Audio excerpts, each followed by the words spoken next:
Hello student, welcome all of you. आज हम एक बहुत इंपॉर्टेंट टॉपिक पे चर्चा करने वाले हैं जो कि आपके अपकमिंग एग्जाम यानी कि एसएससी जेईई के लिए बहुत इंपॉर्टेंट होने वाला है। आज बच्चे हम लोग रिवाइज करेंगे या फिर एक तरीके से पढ़ेंगे 2024 और 2025 में कुछ इंपॉर्टेंट पास हुए बिल के बारे में। ठीक है, बहुत इंपॉर्टेंट बच्चे आपका टॉपिक रहेगा क्योंकि ये टॉपिक सिर्फ करंट अफेयर में नहीं पूछा जाता। ये टॉपिक जो है आपका स्टैटिक के आधार पर भी पूछा जाता है, इसीलिए कुछ ऐसी चीजें मैं आपको बताऊंगी जो कि स्टैटिक जीके से रिलेटेड होंगी, उसे भी याद रखना।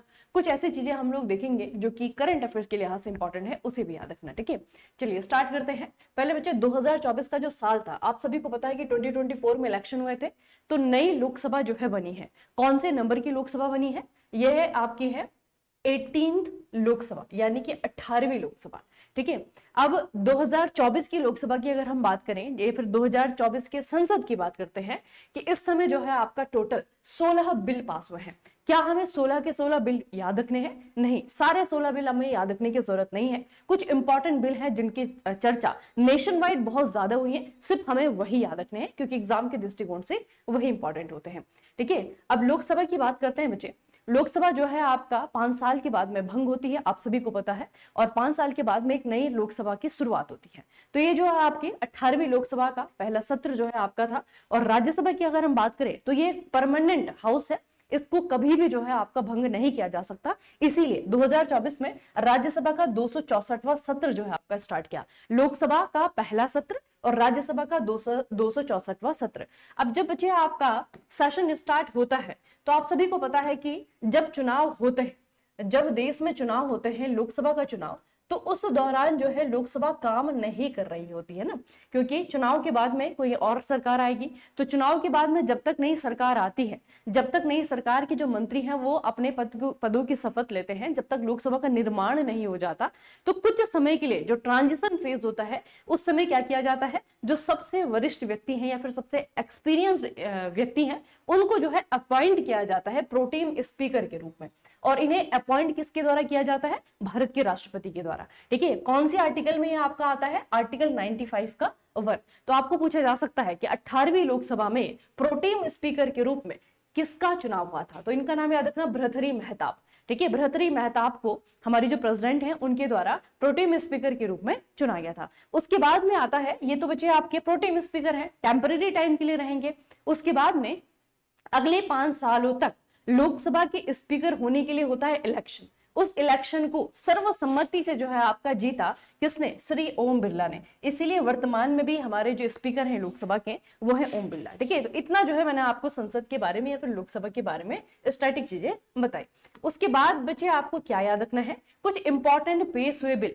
अब बिलों का क्या है? बिल यानी कि विधेयक। ठीक है, याद रखना बच्चे कि अगर हम किसी कानून को बिल कह रहे हैं तो इसका मतलब है कि वो संसद में से पेश किया गया है, वो पास नहीं हुआ है, वो पारित नहीं हुआ है। ठीक है, तो कुछ इंपॉर्टेंट एक्ट या फिर कानून मैं आपको बताऊंगी, ये जो है 2024 और 2025 के नाम से होंगे। ठीक है, अब कुछ बिल ऐसे हैं जो कि इंट्रोड्यूस तो किए गए थे 2024 में, लेकिन वो पास हुए हैं 2025 में। ठीक है, लेकिन हमेशा याद रखना कि किसी भी बिल के पीछे जो ईयर लिखा होता है, किसी भी एक्ट के पीछे जो ईयर लिखा होता है, वो साल होता है जिस साल में उसे पास किया गया हो, जिस साल में वो पारित हुआ। ठीक है, तो इसीलिए थोड़ा सा याद रखना बच्चे। ठीक है, अब सबसे पहले जो हम बिल पढ़ने वाले हैं या फिर एक्ट पढ़ने वाले हैं वो है आपका 2024 का जल प्रदूषण निवारण एवं नियंत्रण संशोधन अधिनियम। अच्छा, एक और चीज आपके दिमाग में ये भी क्वेश्चन रहेगा कि मैम बिल का जो क्वेश्चन है वो किस तरीके से आएगा। वैसे तो आई होप अगर आप लोग अच्छे से सीरियस होकर के तैयारी कर रहे हैं तो आप लोग पेपर का एनालिसिस जरूर करते होंगे। ठीक है, अगर नहीं किया है पेपर का एनालिसिस एसएससी का 2024 का तो एक बार जरूर कर लेना। ठीक है, उसके अलावा बच्चे आप चैनल पे जाएंगे, चैनल पे जो है आपका जितनी भी शिफ्टें 2024 में हुई हैं उनका जो नॉन टेक है उसका कंप्लीट सॉल्यूशन हमने आपको दिया हुआ है। ठीक है, तो वो भी आप लोग जरूर देख लेना। उसके अलावा जो है आपका एक वीडियो मैंने अलग से बनाया है जिसमें कि पूरा का पूरा एनालिसिस मैंने आपको दिया है, जिसमें कि पेपर एनालिसिस है। ठीक है, 2024 में सिविल हो गया, आपका मैकेनिकल हो गया, इलेक्ट्रिकल हो गया, इनके जितनी भी शिफ्टों को, जितने भी क्वेश्चन पेपर आए हैं, जितने भी एग्जाम हुए हैं, उन सभी शिफ्टों को जो है एनालिसिस आपको आराम से मिल जाएगा चैनल पे। ठीक है, तो उस एनालिसिस को जरूर देखना अगर खुद से नहीं करना है तो वहां पे आपको एक चीज मिलेगी कि बिल से रिलेटेड क्वेश्चन जो है आपके आए हैं। अब किस तरीके से क्वेश्चन पूछा जाता है? सबसे पहले तो बच्चे क्वेश्चन यही पूछा जाता है कि आपको नाम दिया जाएगा और पूछा जाएगा 2024 2024 का है कि 2025 का है, ठीक है, आपको इसका ईयर याद रखना होता है। दूसरा आपको याद रखना होता है कि इस बिल में, इस कानून में क्या चेंजेस किए गए हैं या फिर कौन से नए प्रावधान किए गए हैं, ये आपको याद रखना पड़ता है। तीसरी क्या चीज याद रखनी है कि इस बिल ने किसी पुराने बिल को रिप्लेस किया है क्या, इस बिल ने किसी पुराने बिल को रिप्लेस किया है क्या, हमें वो देखना पड़ता है। अगर कोई पुराना बिल रिप्लेस हुआ है तो पुराना बिल कौन से साल का था, हमें वो याद रखना पड़ता है, ठीक है। तो ये जो आपका 2024 का जो बिल आया है, संशोधन अधिनियम है 2024 में, इसने जो है बच्चे आपका संशोधन किया है कौन से वाले अधिनियम में, जो पुराना एक्ट था 1974 का, ठीक है। तो इसे थोड़ा सा याद रखना कि पुराना जो जल प्रदूषण निवारण एवं नियंत्रण अधिनियम था 1974 का था, इसमें जो है अमेंडमेंट करके क्या बनाया गया, water prevention and control of pollution amendment act 2024 लाया गया और ये आपका पास भी हो गया, ठीक है। मैं आपको सिर्फ वही कानून बता रही हूँ, वही एक्ट बता रही हूँ जो कि पास हुए हैं और जिन्होंने खासी चर्चाएं बटोरी हैं 2024 और 2025 में, ठीक है। उसके बाद एक बहुत इंपॉर्टेंट अधिनियम है जो कि आपके लिए बहुत इंपॉर्टेंट है, क्योंकि बच्चे ये है आपका किससे रिलेटेड, एग्जाम से रिलेटेड, ठीक है। चाहे वो एसएससी है, चाहे आपका यूकेपीएससी है, चाहे वो आपका रेलवे है, जो भी आपकी इस तरीके के पब्लिक एग्जामिनेशन होते हैं उनको लेकर के नकल को रोकने के लिए सरकार ने क्या किया था, 2024 में एक एक्ट बनाया था। इसका नाम क्या है, सार्वजनिक परीक्षा अनुचित साधनों का निवारण अधिनियम 2024, the public examination prevention of unfair means act 2024, ठीक है। तो इसका नाम याद रखना, ये जो है आपका 2024 का कानून है। अब इस कानून के हमें प्रोविजन याद रखने हैं बच्चे, ठीक है। इसमें हमें याद रखना है कि पेनल्टीज कितनी है अगर कोई व्यक्ति, कोई छात्र है या फिर कोई एग्जाम को कंडक्ट करवाने वाली कंपनी है, जैसे कि वर्तमान में आपकी कौन है, एडुकेटी है, पहले कौन थे, टीसीएस थे ना, एसएससी एग्जाम्स के लिए बात कर रही हूं मैं। तो वहां पे बच्चे आपका ये देखा जाएगा कि अगर कोई कंपनी इन रूल को ब्रेक कर रही है तो उनको कितना जो है आपका पेनल्टीज देना पड़ेगा। और अगर कोई इंडिविजुअल में कोई भी हो सकता है ना, वो जो है आपके क्लास में जो इन्विजिलेटर है वो हो सकता है, या फिर आप स्वयं हो सकते हैं, स्टूडेंट भी हो सकता है। तो इंडिविजुअल के लिए ये रूल ब्रेक करने के लिए उसके लिए जो पेनल्टीज का प्रावधान रखा गया है वो है आपका 3 से लेकर के 10 साल की कैद, और फाइन जो उसे लगेगा वो होगा आपका 10 लाख तक का। अगर ऑर्गेनाइज्ड जो है आपका क्राइम होगा, यानी कि पूरी ऑर्गेनाइज्ड जो इसमें आपकी लगी ऑर्गेनाइजेशन लगी हुई है, तो उसमें बच्चे आपका 5 से लेकर के 10 साल तक की जो है आपकी सजा का प्रावधान है। और मिनिमम फाइन अगर आप लोग देखेंगे तो 1 करोड़ रुपए तक का है। अब यहाँ पे आप लोग देखेंगे एक चीज है, बहुत बारीक सी चीज है बच्चे, कि जो इंडिविजुअल की पेनल्टीज है वो अप टू 10 लाख है। अप टू 10 लाख का मतलब क्या होता है, 10 लाख तक कुछ भी हो सकता है, यानी कि मैक्सिमम जो लिमिट है वो आपकी 10 लाख है। जबकि ऑर्गेनाइजेशन के मामले में आप लोग देखेंगे तो ये मिनिमम फाइन है, मिनिमम फाइन 1 करोड़ से ज्यादा कितना भी लगाया जा सकता है, लेकिन कम से कम जो है 1 करोड़ का फाइन तो लगेगा ही लगेगा। तो दोनों में आपका ये डिफरेंस है, ठीक है। इस एक्ट को बच्चे हम लोग याद रखेंगे। उसके बाद अगला आता है आपका भारतीय वायुयान विधेयक 2024, वायुयान अधिनियम, इसने भी संशोधन किए हैं 1934 में, ठीक है। 1934 का बच्चे वायुयान अधिनियम था और इसमें जो है आपका चेंजेस करने के लिए लाया गया भारतीय वायुयान विधेयक 2024, ठीक है। इसे हम लोग याद रखेंगे, इसके प्रोविजन आपको याद रखने की जरूरत नहीं है। अगला जो आपका कानून है वो है जम्मू और कश्मीर स्थानीय निकाय कानून संशोधन अधिनियम 2024। इसने जो है आपके 3 कानूनों में संशोधन किया है जो कि प्रीवियस कानून है। कौन कौन से, जम्मू और कश्मीर पंचायती राज अधिनियम 1989 का है, जम्मू और कश्मीर नगरपालिका अधिनियम 2000 का है, जम्मू और कश्मीर नगर निगम अधिनियम 2000 का। तो इसने जो है इन तीनों कानूनों में, इन तीनों एक्ट में जो है इसने संशोधन किया। संशोधन करने के बाद में जो है आपका ये 2024 के नाम से जाना गया, ठीक है। अब यहाँ पे बच्चे आपको पूछा जाएगा प्रोविजंस, यहाँ पे एक्ट इतने इंपॉर्टेंट नहीं है जितने की प्रोविजन इंपॉर्टेंट है, क्योंकि पर्टिकुलर जो है आपका जम्मू कश्मीर के बारे में है, ठीक है। तो यहाँ पे आपको याद रखना है कि ये जो आपका 2024 में संशोधन किया गया था वो किया गया था अन्य पिछड़ा वर्ग को आरक्षण प्रदान करने के लिए, ठीक है। अन्य पिछड़ा वर्ग को आरक्षण प्रदान करने और इन अधिनियमों के कुछ प्रावधानों को भारत के संविधान के साथ में संरेखित करने के लिए उपयुक्त संशोधन किया गया था, ठीक है। तो अन्य पिछड़ा वर्ग को आरक्षण के लिए। उसके बाद में एक और चीज याद रखना कि ये जो आपका एक्ट लाया गया था 2024 में, इसमें बच्चे कोई नई चीज भी ऐड की गई थी, ठीक है। अब आप सभी को पता है कि हमारे यहाँ पे अगर आप लोग देखेंगे तो कम्युनिटीज को अगर आप ब्रेक डाउन करते हैं तो सबसे पहले जो है आप बहुत ज्यादा इससे गो थ्रू होते हैं, आप लोगों को बहुत अच्छे से इसके बारे में पता है। जनरल कैटेगरी होती है, उसके बाद में जो है आपका SC ST OBC, इस तरीके से जो है आपकी EWS की कैटेगरी होती है। तो बेसिकली आरक्षण को एक तरीके से आरक्षण देने के लिए जो है कैटेगरीज बनाई गई हैं। SC कैटेगरी में आपको पता है कि शेड्यूल कास्ट आती है। तो जो हमारे देश में जो अनुसूचित जाति, ठीक है, अनुसूचित जाति की जो पूरी लिस्ट होगी ना, उस लिस्ट में जो है आपका एक क्रम है। अब लिस्ट जब आप दो देखते हैं तो वहां पे जो है आपके ऐसे नंबर होते हैं, क्रम 1, क्रम 2, क्रम 3, क्रम 4, इस तरीके से। ठीक है, तो ये जो अनुसूचित जातियों की सूची हमारे देश में है उसमें क्रम संख्या 5 में पहले जो है आपका चूड़ा, भंगी, वाल्मीकि, महतर, ये सारे के सारे जो हैं आपकी कास्ट आती थी। ठीक है, अब इस जम्मू कश्मीर की जो अनुसूचित जातियों के लिए इन्होंने जो संशोधन किया 2024 में, इन्होंने क्या किया, एक और कम्युनिटी को यहाँ पे ऐड कर दिया। ठीक है, क्रम संख्या 5 में एक और कम्युनिटी को ऐड किया गया। कौन सी है ये है आपकी वाल्मीकि कम्युनिटी। ठीक है, तो वाल्मीकि समुदाय को भी एससी में एक तरीके से ऐड किया गया। कौन सी क्रम संख्या में, यह है आपका क्रम संख्या 5। ठीक है, कौन से कानून के आधार पे या फिर कौन से कानून को ला करके, तो इस कानून का नाम है जम्मू कश्मीर स्थानीय निकाय कानून संशोधन अधिनियम 2024। इसे याद रखिए बच्चे। ठीक है, अगला है आपका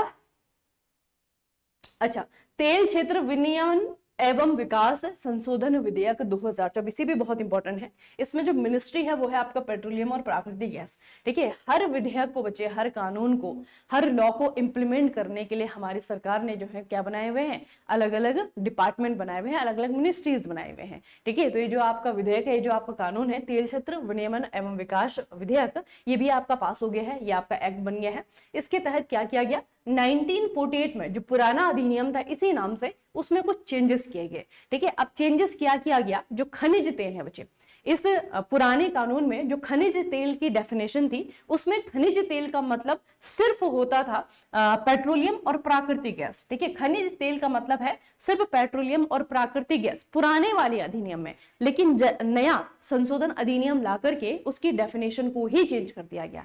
ठीक है, तो याद रखना कि जो खनिज तेल की डेफिनेशन है अभी नए कानून के अनुसार, उसमें जो है आपका कोई भी प्राकृतिक रूप से पाया जाने वाला हाइड्रोकार्बन उसे कहा जाएगा आपका खनिज तेल। क्या कहा जाएगा, खनिज तेल, मिनरल ऑयल। ठीक है, तो मिनरल ऑयल की जो डेफिनेशन है इसका मतलब है वो चेंज हो गई है। ठीक है, पहले जो है हम सिर्फ पेट्रोलियम को और नेचुरल गैस को ही मिनरल ऑयल कहते थे, अभी हम जो है जो नेचुरली जो पाए जाने वाले हाइड्रोकार्बन आप कौन कौन से हैं, इसमें बच्चे आपका क्या क्या आता है, इसमें आपका कोल बेड मीथेन आता है, इसमें आपका शेल गैस हो गया। ठीक है, तो ये सारी की सारी जो आपकी नेचुरली पाए जाने वाले हाइड्रोकार्बन है उनको ही जो है आपका एक तरीके से क्या किया गया है, मिनरल ऑयल का दर्जा दे दिया गया है। इसको इस तरीके से भी हम लोग देख सकते हैं। तो मिनरल ऑयल की डेफिनेशन को चेंज करके मिनरल ऑयल की नई डेफिनेशन को यहाँ पे इंक्लूड किया गया है। अगला जो बच्चे आपका है वो है डिजास्टर मैनेजमेंट। ये अपने आप में एक नंबर का क्वेश्चन है, आपको पूछा जाएगा डिजास्टर मैनेजमेंट अमेंडमेंट बिल। ये तो अमेंडमेंट बिल तो 2024 में आया, लेकिन ये एक्ट एक्चुअल में कब का है, ये है 2005 का। जब 2005 में पहली बार इस एक्ट को, इस कानून को लाया गया था, तो डिजास्टर मैनेजमेंट करने के लिए, इस चीज को जो है आपका इंप्लीमेंट करने के लिए हमने कुछ अथॉरिटीज बनाई थी, कुछ संगठन बनाए थे। कौन कौन से संगठन बने थे, हमारा एनडीए में बना था, नेशनल डिजास्टर मैनेजमेंट अथॉरिटी। ठीक है, आपका एसडीए में बना था, स्टेट डिजास्टर मैनेजमेंट अथॉरिटी, आपका डिस्ट्रिक्ट डिजास्टर मैनेजमेंट अथॉरिटी बना था। तो ये तीन संस्थाएं जो है तीन अलग अलग स्तर पे जो है आपकी बनाई गई थी 2005 के कानून के आधार पे। अब ये जो नया संशोधन हुआ है 2024 में, इसमें क्या हुआ है, इसमें कुछ और संस्थाओं को बनाने की बात की गई है। कौन कौन सी संस्थाएं इन्होंने बनाई है, एक बच्चे आपका है राष्ट्रीय संकट प्रबंधन समिति NCMC। ठीक है, दूसरा इसने बनाया है उच्च स्तरीय समिति HLC। ठीक है, तो ये जो है आपके दो पहले भी ये काम करती थी, लेकिन इनको जो है ऑफिशियल रूप एक तरीके से दे दिया गया है। एक और इन्होंने स्टेट को पावर दी है, राज्य सरकारों को पावर दी है। तो इन्होंने कहा है कि जो भी आपके राज्य के आपदा प्रतिक्रिया बल है, SDRF है। ठीक है, जो SDRF होती हैं, दो टीमें होती है, NDRF की एक आपके SDRF की। तो जो राज्य सरकार है वो अपनी SDRF की टीम को खुद बना सकती है। ये जो है आपका अधिकार दिया गया है राज्यों को। पहले जो है आपका ये अधिकार राज्य के पास में नहीं था। ठीक है, तो राज्य आपदा प्रतिक्रिया बल SDRF बनाने का अधिकार जो है राज्यों को देना भी इसका एक मकसद था। ठीक है, और एक और चीज याद रखना बच्चे, जो इंपॉर्टेंट ऑर्गेनाइजेशन है ना, वो है आपका शहरी आपदा प्रबंधन प्राधिकरण। ठीक है, पहले उसमें देखिए इस तरीके की कोई अथॉरिटी नहीं है, शहरी में कोई अथॉरिटी नहीं है, एक स्टेट के लिए है, एक आपका नेशनल के लिए है, एक आपका डिस्ट्रिक्ट के लिए है ना। लेकिन अभी जो है आपका नए वाले कानून के अनुसार शहरी आपदा प्रबंधन प्राधिकरण भी होना चाहिए। ठीक है, जो कि सिर्फ शहर की आपदाओं को, यानी कि जो अर्बन जगह है उनको जो है आपका मैनेज करने का काम करेगा। ठीक है, उसके बाद एक और चीज है कि इस कानून के आधार पे ये भी कहा गया है कि अब देश में जो है राष्ट्रीय आपदा डेटाबेस मेंटेन रखना या फिर इस तरीके के डेटाबेस को बनाना मैंडेटरी हो जाएगा, है ना, जरूरी है इस तरीके के डेटाबेस को बनाना, अनिवार्य रूप से बनाना। ठीक है, तो ये भी बच्चे आपको याद रखना है। अब इसमें क्या है कि आप कहेंगे इतनी सारी चीजें तो याद नहीं होंगी, इतनी सारी चीजें याद करनी भी नहीं है, सिर्फ इतना याद रखना है कि 2024 में एक संशोधन विधेयक आया जिसने 2005 के कानून को संशोधित किया, यानी कि चेंज किया। चेंजेस क्या क्या किए गए, एक तो बच्चे कुछ नई अथॉरिटीज, कुछ नई ऑर्गेनाइजेशन जो है हमने बनाए, उन नई अथॉरिटीज में सिर्फ एक को याद रखना है, वो है आपका अर्बन एरियाज के लिए। ठीक है, शहरी क्षेत्र के लिए जो है आपका मैनेजमेंट डिजास्टर मैनेजमेंट अथॉरिटी बनाई गई। ठीक है, फिर आपको याद रखना है कि जो राज्यों की सरकार है उनको एसडीआरएफ बनाने का अधिकार जो है दे दिया गया है। फिर आपको एक चीज याद रखनी है कि नेशनल आपदा डेटाबेस बनाना अब जरूरी हो गया है, मैंडेटरी हो गया है इस कानून के अनुसार। अगर नहीं बनाया जाएगा तो फिर पेनल्टीज होंगी। ठीक है, तो याद रखना है बच्चे कि राष्ट्रीय आपदा डेटाबेस को बनाना, मेंटेन करना अनिवार्य हो गया है। ठीक है, अब आते हैं 2024 का वो बिल, उस समय तो बिल ही था, है ना, ये बच्चे आपका कानून बना है 2025 में, इसे संसद में इंट्रोड्यूस किया गया था 2024 में, पास नहीं हुआ, अभी 2025 में आपका पास हो गया, इसीलिए नाम इसका 2024 ही रहेगा। ठीक है, तो ये है बच्चे आपका वक्फ अमेंडमेंट बिल 2024। ठीक है, वक्फ संशोधन विधेयक 2024, इसमें जो मिनिस्ट्री है वो है आपका अल्पसंख्यक कार्य मंत्रालय। अब देखते हैं बच्चे कि क्या क्या चीजों को चेंज किया गया है। तो ये जो आपका नया अमेंडमेंट बिल आया है, इसने अमेंड किया है, इसने संशोधन किया है मुसलमान वक्फ एक्ट 1923 को। याद रखना 1923 का जो मुसलमान वक्फ एक्ट था, इसमें जो है इसने कुछ चेंजेस किए हैं। अब चेंजेस में क्या क्या किया गया है, सबसे पहले चेंज है विधेयक में केंद्रीय वक्फ परिषद और वक्फ बोर्डों की संरचना में परिवर्तन कर गैर मुस्लिम सदस्यों को इसमें शामिल किया गया है। तो पहले क्या होता था, पहले के नियम के अनुसार कि जो बच्चे आपकी केंद्रीय वक्फ परिषद है, एक काउंसिल होती थी। ठीक है, जो आपकी काउंसिल सेंट्रल वक्फ काउंसिल है, और जो आपके वक्फ बोर्ड थे, यहाँ पे जितने भी लोग होते थे मेंबर, वो सारे के सारे मुस्लिम होते थे। लेकिन इसमें संशोधन करके क्या किया गया कि सिर्फ मुसलमान नहीं होंगे यहाँ पे मेंबर। ठीक है, जो गैर मुस्लिम लोग हैं उनको भी मेंबर के रूप में यहाँ पे अपॉइंट किया जा सकता है। ये आपका पहला है। दूसरा आपका क्या है कि सर्वे आयुक्त के स्थान पर कलेक्टर को नियुक्त किया गया है, जिससे कि उसे वक्फ संपत्तियों का सर्वे करने की शक्तियां प्रदान की गई है। अब यहाँ पे थोड़ा सा कलेक्टर को ज्यादा शक्तिशाली बना दिया गया है। ठीक है, कलेक्टर है उसको कहा गया है कि अब आप क्या करेंगे, जितनी भी वक्फ प्रॉपर्टीज हैं उनका सर्वे करेंगे, और वो प्रॉपर्टी किसके नाम पे है ये भी डिसाइड आप ही करेंगे। ठीक है, तो एक तरीके से जो है उसकी पावर को एनहेंस कर दिया गया है। उसके बाद में अगला जो है आपका वक्फ के रूप में पहचानी गई सरकारी संपत्ति वक्फ नहीं रहेगी। याद रखना ये जो आपका प्रोविजन है, government property identified as waqf will cease to be waqf. ठीक है, ज्यादा समय तक जो है आपका अगर कोई वक्फ बोर्ड के अधीन कोई प्रॉपर्टी है, वक्फ बोर्ड कहता है कि हमारी संपत्ति है, और बाद में अगर वो गवर्नमेंट की निकल करके आ जाती है तो वो गवर्नमेंट की होगी, वो वक्फ बोर्ड की नहीं होगी। ठीक है, ये प्रोविजन याद रखिएगा। उसके बाद है बच्चे आपका कलेक्टर ऐसी संपत्तियों का स्वामित्व निर्धारित करेगा। हाँ, और वो जो है कलेक्टर को वापस वही कलेक्टर के पास में पावर है कि अगर ये गवर्नमेंट की है तो इसकी ओनरशिप कैसे जो है गवर्नमेंट के पास में ना, तो उसकी ओनरशिप डिसाइड करने का जो अधिकार है वो जो है आपका किसके पास में है, कलेक्टर के पास में है। ठीक है, उसके बाद बच्चे आपका एक और है, पहले क्या होता था कि जो न्यायाधिकरण, जो ट्रिब्यूनल है ना, जो आपका वक्फ बोर्ड है, ये एक तो ट्रिब्यूनल के जैसे काम करता है। ठीक है, तो ये जो आपकी काउंसिल है, फिर वक्फ बोर्ड है, इनके द्वारा कोई डिसीजन अगर लिया गया है तो उसको जो है फिर उसको जो है आपका फाइनल माना जाता था। लेकिन अब ये कहा गया है कि अगर इस तरीके के मामलों में अगर कोई डिसीजन लिया जाता है और अगर आपको ऐसा लग रहा है कि नहीं इसमें न्याय नहीं हुआ है, तो आप उस डिसीजन के अगेंस्ट हाई कोर्ट जा सकते हैं। ठीक है, पहले ऐसे नहीं होता था, पहले जो है आपका उन्होंने जो कह दिया वही जो है आपका अंतिम डिसीजन होता था। ठीक है, तो अब क्या हो गया बच्चे कि अभी जो है आपका फाइनल नहीं माना जाएगा, उसके अगेंस्ट जो है उच्च न्यायालय में सीधे अपील की जा सकती है। उसके बाद में बच्चे आपका आता है डेफिनेशन, क्योंकि ये भी तो जानना जरूरी है कि वक्फ है क्या, है ना, वक्फ क्या है, इसको किस तरीके से जो है इस कानून में डिफाइन किया गया है। तो इसमें वक्फ को मुस्लिम कानून के तहत धार्मिक, पवित्र या धर्मार्थ माने जाने वाले कारणों के लिए मुस्लिम के द्वारा किसी भी संपत्ति के समर्पण के रूप में परिभाषित किया गया है। समझ रहे हैं वक्फ का मतलब क्या है?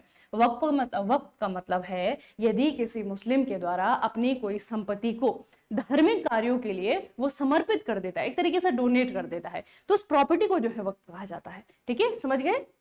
अब ये आपको समझ में आ जाएगा, ठीक है। उसके अलावा ये भी याद रखना बच्चे कि ये जो आपकी जितने हमने नियम पढ़े हैं ना पहले वाले वक्त प्रॉपर्टी के लिए जो हम नियम पढ़ रहे हैं वो सिर्फ 1923 पे लागू होगा। वो 1995 का जो वक्फ अधिनियम है इसमें वो जो है आपका लागू नहीं होगा, ठीक है। वो जो है आपका उसी पे 1923 वाले पे।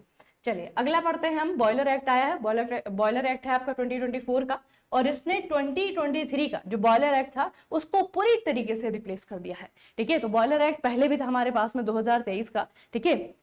सॉरी ये आपका 1923 का था। 1923 बहुत पुराना बच्चे, बहुत पुराना बॉयलर एक्ट था, ठीक है। इसको जो है पूरी तरीके से खत्म करके रिप्लेस कर दिया गया है नए बॉयलर विधेयक 2024 के द्वारा। कौन सा है? मिनिस्ट्री वाणिज्य और उद्योग, ठीक है। ये जो है आपका मिनिस्ट्री है। अब इसमें क्या करना है कि प्रोविजन याद नहीं रखना है, बस मैं आपको बता दूं कि बॉयलर होता क्या है। Boiler is a vessel where steam is generated under pressure, ठीक है। बॉयलर क्या है? एक वेसल है, एक बहुत बड़ा बर्तन है जिसके अंदर स्टीम जनरेट की जाती है। अब स्टीम जनरेट कौन करेगा बच्चे? अलग अलग इंडस्ट्रीज में, उद्योगों में जो है बॉयलर लगे होते हैं अलग अलग पर्पस के लिए, है ना, लेकिन होता वही काम है, स्टीम जनरेशन हो रहा है, ठीक है। तो वो जो है आपका बॉयलर कहलाता है, उसे बस याद रखना। अच्छा 2024 तक as of 2024 India has around 40 lakh steam boilers used in industries like power manufacturing and chemicals, ठीक है। ये जो उद्योग है आपके, पावर है आपका, मैन्युफैक्चरिंग है आपका, केमिकल्स है, यहाँ पे बच्चे आपके 2024 तक लगभग 40 लाख स्टीम बॉयलर का इस्तेमाल हो रहा है, ठीक है। Boiler fall under the concurrent list of the Indian constitution, very very important, याद रखना बच्चे कि जो बॉयलर है ये हमारी कौन सी सूची में आते हैं? ये आते हैं समवर्ती सूची में, यानी कि कंकरेंट लिस्ट पे। अब जब किसी टॉपिक को कंकरेंट लिस्ट में डाल दिया जाता है तो इसका मतलब क्या होता है कि इस पे कानून बनाने का अधिकार राज्यों को भी है और जो है आपके जो केंद्र सरकार है उसको भी है। तभी तो जो बॉयलर एक्ट है ये केंद्र सरकार ने बनाया है, ठीक है। उसको किस तरीके से इंप्लीमेंट किया जाए, किस तरीके से जो है राज्य सरकार इसको अडॉप्ट करती हैं, लेती हैं, अपने यहाँ पे चेंज कर सकती हैं, है ना, वो स्टेट के ऊपर है। लेकिन याद रखना केंद्र सरकार ने बॉयलर एक्ट जो है 1923 का उसको पूरी तरीके से खत्म कर दिया है और अभी जो है 2024 में एक नया बॉयलर एक्ट जो है पास किया है, ठीक है। तो उसमें क्या प्रावधान है ये जानने की जरूरत नहीं कि पूरी तरीके से जो है आपका रीडिजाइन हुआ है पूरा का पूरा एक्ट, ठीक है। बस इतना याद रखना कि बॉयलर होता क्या है, ये हमारी जो कंकरेंट लिस्ट है संविधान की उसमें जो है आपका आता है, ठीक है, याद रखना बच्चे। अगला बच्चे आपका बैंकिंग लॉ। अब बैंकिंग लॉज में आपको समझ में आ रहा होगा कि जितने बहुत सारी जो है आपके लॉज हैं जिसमें चेंजेस किए गए हैं, अमेंडमेंट किए गए हैं। ये 2024 का बिल है और इसमें क्या किया गया? ये फाइनेंस मिनिस्ट्री के अंडर में बच्चे, ठीक है। अब इसने किया है ये जो आप 5 यहाँ पे कानून देख रहे हैं ना, इन सब में जो है आपके चेंजेस किए गए हैं, ठीक है। 5 में से ज्यादा इंपॉर्टेंट हमारे लिए कौन सा है? सबसे पहले आरबीआई एक्ट है 1934, बैंकिंग रेगुलेशन 1949, स्टेट बैंक 1955, बाकी 2 को याद रखने की जरूरत नहीं, ठीक है। तो ये जो है आपके 3 इंपॉर्टेंट है, इन तीनों में जो है चेंज हुआ है। क्या चेंजेस किए गए हैं? इन्होंने क्या किया है?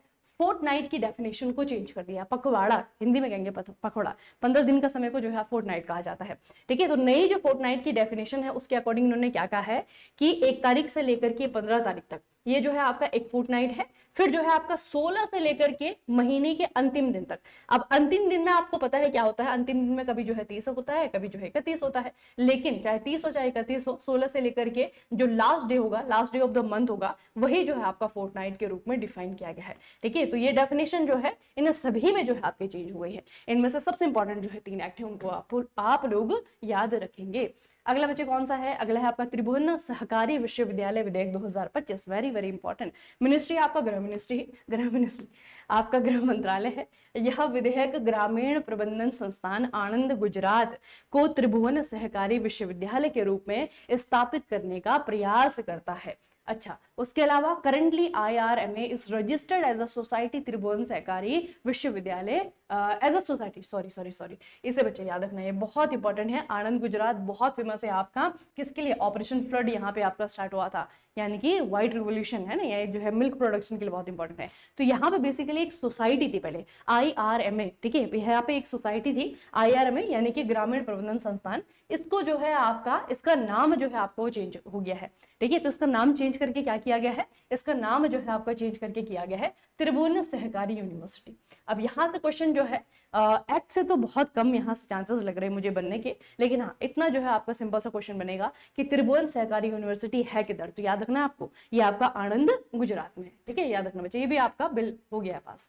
उसके बाद में है आपका immigration and foreigner bill 2025, aversion और विदेशी विधेयक 2025 होम अफेयर मिनिस्ट्री के आपके अंडर में है। ठीक है, इसमें बच्चे आपका क्या किया गया है, भारत में जो विदेशी आते हैं उनके आवर्जन, प्रवेश और प्रवास को विनियमित करने का प्रयास करता है, यानी कि रेगुलेट करने का प्रयास करता है। तो कुछ जो है आपके पुराने एक्ट है जिनको रिपील कर दिया गया है, पूरी तरीके से खत्म कर दिया गया है। कौन कौन से हैं? द पासपोर्ट है 1920 का, द रजिस्ट्रेशन ऑफ फॉरेनर्स है 1939 का, फॉरेनर एक्ट है 1946 का, इमिग्रेशन कैरियर्स लाइबिलिटी एक्ट है 2000 का। इनको जो है आपका रिपील कर दिया गया है और नया जो है आपका इमिग्रेशन एंड फॉरेनर बिल या फिर एक्ट कहेंगे अभी तो 2025 नाम से हमारा ये इंट्रोड्यूस हुआ है, पास भी हुआ है। ठीक है, अगला है बच्चे आपका वायुयान में हितों का संरक्षण विधेयक। इसको बस इतना याद रखना कि 2025 में protection of interest in aircraft object bill 2025 नाम से आया और इसने क्या किया, इसने कुछ अंतरराष्ट्रीय कानून थे जिनको भारत में लागू करवाया। ठीक है, क्या किया, कुछ इंटरनेशनल लॉज थे उनको भारत में लागू करवाया। अब वो कौन से लॉज थे, इतना डीप जाने की आपको जरूरत नहीं, वैसे ज्यादा पढ़ना है आपको तो यहाँ पे मैंने लिखा भी हुआ है। ये जो है आपके दो इंटरनेशनल लॉज हैं उनको इंप्लीमेंट जो है भारत में कर दिया गया है। पहला है आपका convention on international interest in mobile equipment, also known as the Cape Town convention of 2001। ये जो है आपका भारत में नहीं था इंप्लीमेंट, ये आपका हो गया है। दूसरा आपका protocol to the convention on international interest in mobile equipment on matters specific to aircraft equipment, इस पे जो आपका बच्चे प्रोटोकॉल है वो भी आपका भारत में क्या हो गया है, इंप्लीमेंट हो गया है। तो इन दो अंतरराष्ट्रीय कानूनों को भारत में इंप्लीमेंट करने के लिए क्या किया गया है, एक संशोधन जो है आपका किया गया है। ठीक है, तो याद रखना बच्चे, इसको भी याद रखना। ठीक है, अगला है आपका रेलवे संशोधन विधेयक 2024 रेलवे मिनिस्ट्री के अंडर में है। इसने क्या किया, इसने 1905 का जो भारतीय रेलवे बोर्ड अधिनियम था, इसके अंतर्गत केंद्र सरकार रेलवे से संबंधित अपनी शक्तियों और कार्यों रेलवे बोर्ड में स्थानांतरित कर सकती थी। यह विधेयक 1905 के अधिनियम को निरस्त करता है और इन प्रावधानों को रेलवे अधिनियम 1989 में शामिल करता है। तो नाम से आपको समझ में आ रहा होगा, अमेंडमेंट है, यानी कि कुछ ना कुछ चेंजेस किए गए हैं। चेंजेस क्या किया गया है कि 1905 का एक अधिनियम था अंग्रेजों के टाइम पे, उसको हमने खत्म कर दिया है और इसमें जो जो प्रोविजन थे ना उनको शिफ्ट कर दिया है। किधर शिफ्ट किया है, 1989 का जो रेलवे अधिनियम है उसमें शिफ्ट कर दिया है। ठीक है, तो इसमें बच्चे आपके दो कानून बहुत इंपॉर्टेंट है। अभी वाला 2025 वाला, 2024 वाला जो है आपका, ये तो संशोधन अधिनियम है। ज्यादा इंपॉर्टेंट ये रहेगा, आपको पूछा जाएगा भारतीय रेलवे बोर्ड अधिनियम कब आया था। ठीक है, तो ये आया था आपका 1905 में। क्या ये रिपील हो गया, बिल्कुल, इसे खत्म कर दिया गया है। उसके बाद जो है आपको पूछा जाएगा कि रेलवे अधिनियम कब का है, तो ये है आपका 1989 का। ये खत्म हुआ है नहीं, इसमें क्या किया गया है, जो पुराने इसके जो प्रावधान है, प्रोविजंस है, वो इधर जो है आपके शिफ्ट कर दिए गए हैं। ठीक है, याद रहेगा। मालूम है मुझे नहीं याद होगा इतनी जल्दी, लेकिन हाँ आपको बहुत इंपॉर्टेंट बच्चे, बिल्कुल क्रक्स आप लोग कह सकते हैं। बिल तो बहुत सारे पेश हुए हैं, लेकिन एक बहुत इंपॉर्टेंट जो है आपको इन्फॉर्मेशन मैं प्रोवाइड कर रही हूँ। ठीक है, इनको याद रखना है, इनमें से जो है आपका 1 नंबर पक्का है। ठीक है, अगला जो आपका बच्चे हम बिल देख रहे हैं या फिर कानून देख रहे हैं, इसकी चर्चा 2025 में सबसे ज्यादा हुई है और यह है आपका promotion and regulation of online gaming bill 2025। ये भी आपका पास हो चुका है। इसे बच्चे संसद के द्वारा 21 अगस्त 2025 को पारित कर दिया गया है। ठीक है, और बेसिकली बच्चे आपका ये नागरिकों के लिए है, जो कि ऑनलाइन गेमिंग में बहुत सारा पैसा खर्च कर चुके हैं, है ना। पैसा जब खर्च हो जाता है, पैसा जब पूरा का पूरा वहां वेस्ट हो जाता है, उसके बाद में लोग जो है आत्महत्या कर लेते हैं, डिप्रेशन में चले जाते हैं, है ना। तो ये एक बिल है और बहुत सारी समस्याओं का जो है समाधान के रूप में काम करता है। ठीक है, तो जो ऑनलाइन गेमिंग है उनको एक तरीके से रेगुलेट करने के लिए कह सकते हैं, है ना, उनको जो है प्रोहिबिट करने के लिए जो है आपका ये बिल आया है। अब इसमें हमें क्या याद रखना है, बच्चे, इसमें हमें ये याद रखना है कि अगर कोई व्यक्ति फिर भी ऐसे काम करते हुए पकड़ा जा रहा है तो उस पे जो है कितने रुपए का जुर्माना लगेगा। ठीक है, तो सरकार ने कहा है कि अगर कोई ऑफेंस करता है, कोई इस तरीके का क्राइम करता है, अगर कोई इस तरीके के ऐप बना रहा है, कोई किसी इस तरीके की सर्विस को प्रोवाइड कर रहा है, तो उस पे जो है आपका सबसे पहले 3 साल की जेल होगी और उसको जो है 1 करोड़ रुपए तक का जो है जुर्माना देना पड़ेगा। अगर कोई व्यक्ति इस तरीके की चीजों को प्रमोट कर रहा है, एडवर्टाइज कर रहा है, तो उसको 2 साल की जेल होगी और फाइन लगेगा उस पर 50 लाख तक का। ठीक है, फिर है रिपीट ऑफेंडर्स, एक बार समझ में नहीं आया, दोबारा वही काम कर दिया, तो रिपीट ऑफेंडर्स अगर है तो उसकी सजा थोड़ी सी बढ़ जाएगी, 5 साल के लिए जेल जाएगा और फिर जो है आपका फाइन हो जाएगा 2 करोड़ रुपए तक का। ठीक है, ये जो है बच्चे आपके फाइन है।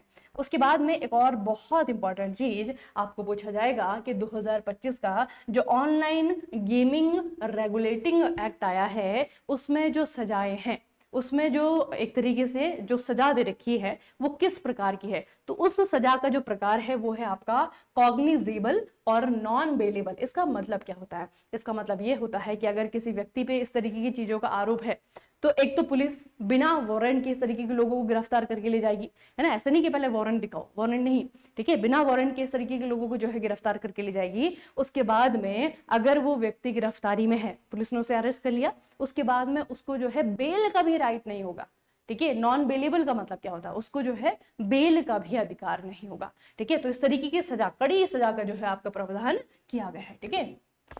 चलिए, आज का जो टॉपिक है ये काफ़ी समय लग गया इसे प्रिपेयर करने में, ठीक है, लेकिन बहुत इंपॉर्टेंट बच्चे टॉपिक हैं। एसएससी का एग्जाम आपके सर पे है, बहुत जल्दी आने वाला है, तो कुछ इंपॉर्टेंट टॉपिक्स ऐसे जो कि आपके एग्जाम के लिए बहुत इंपॉर्टेंट रहेंगे, यहाँ से क्वेश्चन आपके बनेंगे, है ना। और इसमें जो है दोनों तरीके से आप लोगों ने संशोधन देखे, कुछ तो हमने अभी देखे 2025 के नाम से, 24 के नाम से, और इन संशोधनों ने जिन पुराने कानूनों में संशोधन किए हैं उनका भी नाम याद रखना, स्ट्रैटेजी के में पूछे जाते हैं, ठीक है। उसके अलावा बच्चे एसएससी की प्रिपरेशन कर रहे हैं, तो एसएससी की प्रिपरेशन में जो है सिविल भी है, मैकेनिकल भी, हमारे पास में दोनों ही बच्चे हैं। तो मेगाडीजी स्किल, मेगाडीजी सिविल और मेगाडीजी मैकेनिकल, दो हमारे मोबाइल एप्लीकेशन है। सिविल वाले सिविल पे जाएंगे, आप जो मैकेनिकल वाले हैं मैकेनिकल पे जाएंगे, और दोनों जगह जो है आपको एसएससी के बैचेस मिल जाएंगे, ठीक है। दूसरा क्या है बच्चे? दूसरा ये है कि एनएचपीसी के भी नई वैकेंसीज आई हैं, तो अगर आप लोग एनएचपीसी के लिए प्रिपेयर करना चाहते हैं, ये ओबियस सी बात है बच्चे, पीएसयू है, यहाँ पे आपका जो सब्जेक्ट वेटेज है वो भी आपका डिफरेंट होता है। पीएसयू की प्रिपरेशन थोड़ी सी अलग होती है एसएससी आरआरबी जैसे एग्जाम से, है ना। तो अगर आप एनएचपीसी की स्पेशली प्रिपरेशन करना चाहते हैं, प्रिपेयर हो रहे हैं उसके लिए, तो आप जो है मेगाडीजी मैकेनिकल में जा सकते हैं। वहां पे जो है आपको टेक्निकल नॉन टेक्निकल दोनों का ही ये बैच मिल जाएगा। और सबसे अच्छी बात इसके बारे में ये है कि यहाँ पे बच्चे आपके जो जेई की एमसीक्यू बुक है ना, ये जो है आपको बिल्कुल फ्री में दी जा रही है, ठीक है, इसके कोई चार्जेस नहीं है। उसके अलावा हमेशा आप लोग ये जरूर कंफर्म किया करिए जब भी कोई कोर्स परचेज करते हैं, तो इस पे कौन सा कूपन कोड लगेगा। बिना कूपन कोड के अगर आप लोग लेते हैं ना बच्चे, तो ये वाला जो अमाउंट है वो आपका कटेगा, है ना। तो ये जो है आपका एमआई कूपन कोड आपने लगाना है, और 1999 का रुपए का जो है आपका ये कोर्स है। बाकी एसएससी के लिए जो है आपका जैसे मैंने आपको बताया कि सिविल में अगर आप लोग जाएंगे यहाँ पे भी आपके कोर्सेज हैं, मैकेनिकल में अगर आप लोग जाएंगे यहाँ पे भी आपके कोर्सेज हैं, ठीक है। जो मैकेनिकल में कोर्स बच्चे यहाँ पे आपका रिकॉर्डेड है, जो सिविल वाले बच्चों के लिए है आपका क्या है कि प्री और मेंस दोनों की प्रिपरेशन करवाई जा रही है। उसके अलावा ये जो है आपका टेक्निकल नॉन टेक्निकल दोनों ही मिलेगा, और लाइव प्लस रिकॉर्डेड जो है यहाँ पे आपकी क्लासेस चल रही हैं, ठीक है। चलिए फिर आज का सेशन हम यहीं पे फिनिश करेंगे, मिलेंगे फिर किसी अन्य टॉपिक में। तब तक के लिए पढ़ते रहिए, अपना खूब सारा ख्याल रखिएगा। आप सभी का बहुत बहुत धन्यवाद।